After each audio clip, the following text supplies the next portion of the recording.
C'est toujours vrai, il y a des éléments des dialogues qui m'ont touchée et qui me touchent toujours autant. Mais je ne peux pas dire que...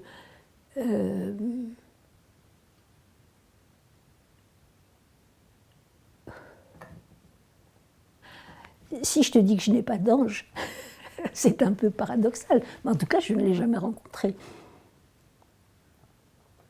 J'ai eu des maîtres, j'ai eu des vrais maîtres. Je n'en ai plus à mon grand regret, mais parce que c'est extraordinaire d'avoir un maître. J'ai fait d'autres rencontres. Je veux dire, si tu veux, pour moi, je ne dirais pas que Dieu est amour, je dirais que l'amour est Dieu, et ça, j'ai touché du doigt. Vraiment, j'ai touché du doigt. Et la joie dont parlent les dialogues, tu sais, la joie est l'air du monde nouveau, j'ai touché du doigt aussi. C'était pas mon ange, c'était autre chose. Mais je veux dire, c'était de toute évidence des expériences spirituelles. Il n'y avait pas d'autre qualificatif.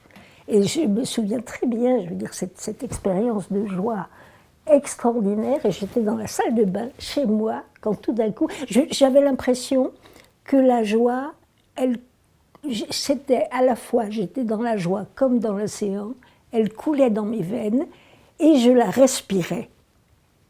Tout mon corps était fait de joie. Et j'étais dans la salle de bain là, quand je me suis dit, mais la joie est l'air du monde nouveau. Bon, et ça, je veux dire, c'était une information objective, si tu veux, comme le fait que je touche cette table-là, c'était la vérité. Les dialogues sont aussi un cadre, d'une certaine façon. Je l'ai beaucoup prêté, en fait, parce que les gens réagissent de façon tellement différente que quand le choc est là, je donne. Mais si ça tombe des mains, c'est pas la peine. Et il y a deux personnes dans mon groupe de méditation chrétienne pour qui ça a été un choc véritable.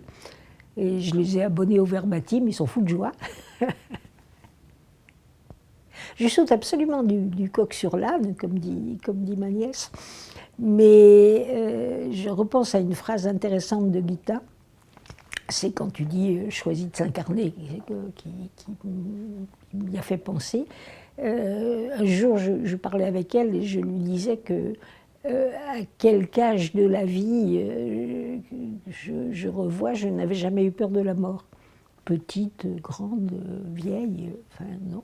Et elle m'a dit tu dois avoir un souvenir. Donc c'est une croyance, je ne sais pas quelle forme de réincarnation, mais de toute évidence à la réincarnation. Je me souviens que la mort est qu'un passage et qu'il n'y a pas de quoi en faire un foin terrible.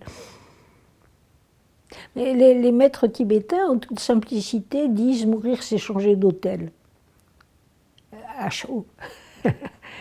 Donc, suivant votre vie actuelle, vous vous retrouverez dans un bougeot, un palace. Pensez-y, mais c'est rien que ça. Et l'idée me plaît bien. C'est-à-dire que, effectivement, il n'y a pas de quoi en faire une histoire.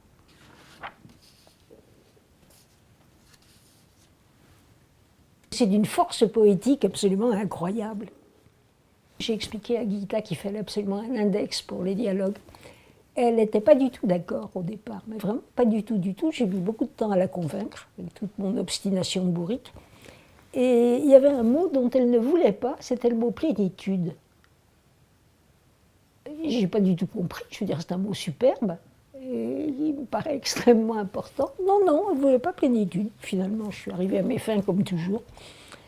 Et j'y pense à cause de le chant que votre âme appelle doucement de la terre, n'est ni triste ni gai, ni trop peu, mais plénitude. Dans la profondeur du cœur, l'aube pointe lentement.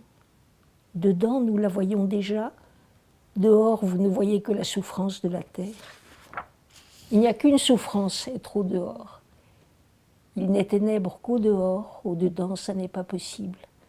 Il n'est de bruit qu'au dehors, mais au dedans n'est le silence.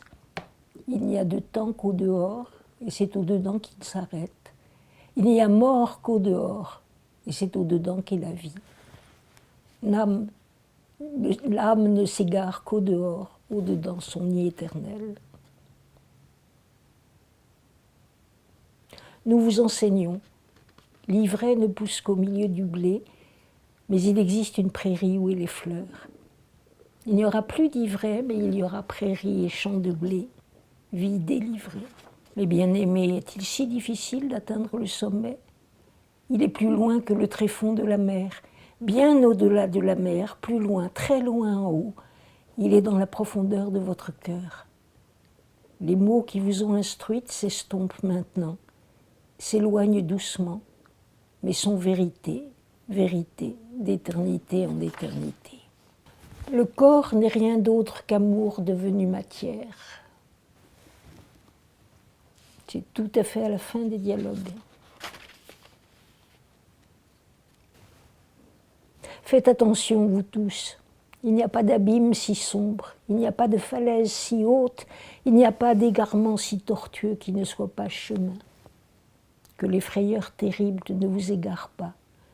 Vous pouvez déjà marcher non seulement sur l'eau si vous avez la foi, mais aussi sur le vide noir. Ne vous effrayez pas. Chacun de vos pas à travers le vide devient une île fleurie où les autres peuvent poser le pied. Celui qui porte le poids lui-même, plus haute est la montagne, moins il se charge. Moins encore lorsqu'il va dans l'eau. Que peut-il emporter là où il n'y a même pas d'eau? Sa vie nue. Ce que tu sens maintenant, c'est la transition. Il faut que tu meures. Un tout petit peu, mais seulement en apparence. Aube. La nuit est une obscurité sûre, veloutée. L'aube n'est ni nuit ni jour. Ne regrette pas la nuit, car la lumière est plus merveilleuse que tout. Toute transition est épreuve. Ne crains pas d'abandonner l'obscurité, car la racine, éternellement dans l'obscurité, reste unie à la fleur et aux fruits.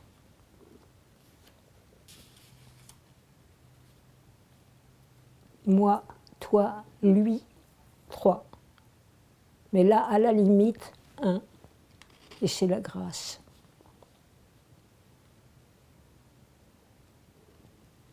Une brise se lève et dans le temps juste germe l'acte qu'il a semé en vous.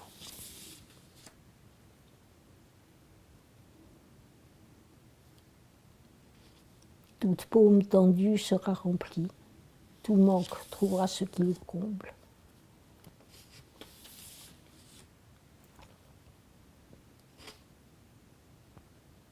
Nous le son, vous la corde, et lui, celui qui joue, le Seigneur.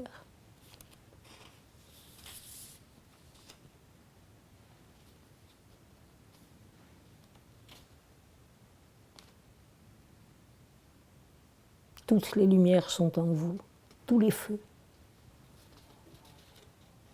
Si vous vivez la vie au lieu d'imaginer que vous la vivez, tout devient possible, tout est possible.